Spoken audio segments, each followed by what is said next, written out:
Wuthering Waves is actually thriving right now. Like none of that copium gacha defending thing. I mean real visible momentum. People are logging in, people are talking, and most importantly, people are happy. The story is hitting, the new characters look amazing, the region feels like it's a playable wallpaper, and even the quality of life changes are stuff that people actually wanted. It is one of those rare updates where it feels like the devs weren't just listening, they understood. Now sure, it is not perfect, there is still some performance issues, some bugs, but overall, 2.4 makes me feel like I'm falling in love with the game all over again. And the players feel it. So let's dive into it. Starting off with how the Wuthering Waves community is literally eating right now. And yeah, I mean full course meal levels of hype. You cannot open your feed without seeing someone thirsting over Lupa, Gladiator of 𝗖𝗽𝗆𝗵𝘁, Radiant Star of the Arena, basically a wolf girl with a bloodless problem and too much screen presence for her own good. People love her, not just because she looks cool, though let's be honest, she absolutely does, but because she feels like a character designed by the devs to hijack your wallet. Fiery, aggressive, lone wolf, tragic undertones, and she's not even out yet. She is the limited banner character in the second half of the update. We are in the pre-hype era and it's already a riot. Meanwhile, over the current banner, people are rolling for 𝗖𝗍𝗍𝗶𝗵𝘁, and it's been a chaos in the best way possible. The lore has got people hooked. She used to be this divine figure with a blessed maiden title, and now she's just really cute. Wandering knight, casually discarding the whole vessel of divinity thing. The devs are leaning into 𝗖𝗍𝗍𝗶𝗵𝘁 pretty heavily too. She's got presence, she's got lore, and she has got numbers, because according to Wuwa Tracker, she clocked over 3 million polls in just the first 24 hours. And that information is just from people who use the website. That is not just popular, that is a might crash the servers kind of popular. But of course, that doesn't mean everyone had a good time. There has been a steady stream of, I lost my 50-50 to Lin Yang.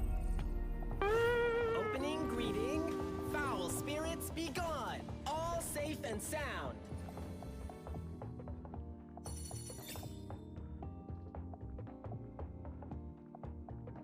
But there is always that one guy, some Chinese streamer who pulled 4 𝗖𝗍𝗍𝗶𝗵𝘁 in one 10 pull. Yeah, 4. And I don't even want to talk about the odds on that. Guy burned all the luck in the region. Oh, and side note, apparently if you didn't use the birthday event last patch, you can trigger it now and get 𝗖𝗍𝗍𝗶𝗵𝘁 and Lupa to show up and celebrate with you. And look, I don't know what is more wild, that someone out there figured this out, or that people are now deliberately delaying their cake just to make sure that their waifu of choice shows up on the guest list. Wuwa players really live in a different timeline, dude. And the drip doesn't stop there. The Japanese official account for Wuthering Waves Twitter likes to do this thing where they announce the voice actors of the characters in game, but they accidentally leaked that 𝗖𝗍𝗍𝗵𝘁, who has been set up as an antagonist, is going to be playable. They slapped the 5-star badge right on top of his name in a character post like it was nothing, just casually confirming that the boss man is getting a character banner. But it's probably not true though if you think about it, but I don't know, we will have to see. And let's not forget about the other characters that were shown off. They already made appearances in the main story and somehow look better in game than they did in the promo art. And I'm not even joking. Some folks were praising the lighting, the models, and even the voice acting. Like this is one of the few times where when people tell you to wait for the in-game models, it is not coping, it is actual advice. Now apparently, Wuthering Waves just dropped one of the best story updates the genre has seen in a while, and people are losing their minds over it in the best possible way. You've got Tectone out here calling every character super breedable, which yes, is a very Tectone thing to say, but then he immediately pivots into calling the story 8.5 out of 10. No filter, no yap, flew by and loved every second. That is pretty good praise, coming from someone who has built a brand on flaming bad writing and staying brutally honest. If even he is telling Kuro Games to just take his money, yeah, it's probably good. And then you've got Nicholas Light tweeting that 2.4 was so good that if you're not playing the game, you are straight up missing out. And honestly, I'm with him. It is also kind of refreshing to have someone like Nick in this space. Dude is just real. There's no fake hype, no brand deals stuck under the table, just vibes and wife appreciation behavior. Bro literally said, I will be showing my wife Wuthering Waves on stream this weekend. It'll be her first time playing. That is not just cute, that is soulmate behavior. And I don't care if you're married or single, that tweet hit emotionally. Someone says that to me, I'm buying matching rings and applying for joint taxes. People are even throwing out wild takes like the story is better than Attack on Titan, which bold, very bold. I can't say that I agree, but sure, people can have opinions. The narrative pacing in 2.4 was tight, the new characters didn't feel like exposition machines, and the emotional beats actually landed. There is real momentum here. With that being said, not everyone is fully satisfied. Some players said the whole quest feels like just the appetizer, like it's really good, but it's clearly all set up. Big build-up, no payoff yet, and yeah, that is fair critique. It is hard to give a full review when you know the main course is still locked behind it to be continued. But then naturally, someone had to ruin the vibes with the usual Lupa smiled more for male rover than female rover discourse. Like bro, we are this close to having a fully good time, and you are here min-maxing facial animations for shipping fuel, so can we not, dude? But memes are thriving. There's always this running joke that the game isn't Wuthering Waves, it is gathering wives, which honestly is not wrong. We will never escape the allegations here, guys. Between the NPC straight up calling you Lupa's secret lover and her literally laying her head on your shoulder, that is not subtext, that is a romantic cutscene. And at this point, Kuro is not even trying to be subtle, and I think we should be accepting it at this point. I love playing Gathering Wives. So aside from all the lore and banner noise, there has been a massive photo mode renaissance happening. Like the game could have dropped nothing but the 𝗖𝗍𝗆 and 𝗼𝗏𝗏 skins, and people still would have logged in just to host virtual photo shoots. The reactions have been non-stop. Every time I open the timeline, it is just another post saying Wuthering Waves is peak visuals, with some absurdly well-lit screenshot of 𝗖𝗍𝗆 posing in a flower field. And honestly, I get it. They nailed these skins. And it is not even just to show off their drip. People are really leaning into the tools now. They have started messing with those new global color filters, basically Instagram filters, but baked into the game. And suddenly we have got Nord Carlotta edits, 𝗖𝗍𝗆 and vintage tones, and that one guy who is color graded every screenshot. It is a full-blown aesthetic arms race. The new 𝗖𝗆𝗆 region plays right into it too, especially at night. I saw a post just captioned, "I stopped walking and just stared for 10 minutes. It was just a shot of stars hanging over the sky. Zero combat, zero HUD, just pure vibe." Kuro really said, you know what's better than content? Ambience. But it is not just the skins and the vibes. People are also starting to notice how much the actual graphics have leveled up. The vegetation in 𝗖𝗆𝗆 is noticeably richer. Like these actually sways, has depth. The detailing on them is just insane. And that kind of subtle polish doesn't just look better, it changes how the game feels when you're exploring. They also added small stuff that is surprisingly effective. Like now there are fallen leaves that react when you swing your sword. It is one of those features that you wouldn't ask for, but once you see it, it is hard to go back. It only shows up on PC and PlayStation right now, not mobile, and it doesn't work on every move. Genshin's forte still kind of just phases through it, and sometimes things aren't working as intended. But the fact that they're putting time into things like leaf physics says a lot. Even the NPCs got attention. There was this post that went viral, not about lore, not about dialogue, but about some random guy with insane abs. Just a regular town NPC in 𝗖𝗆𝗆 with a better body than half of the player base.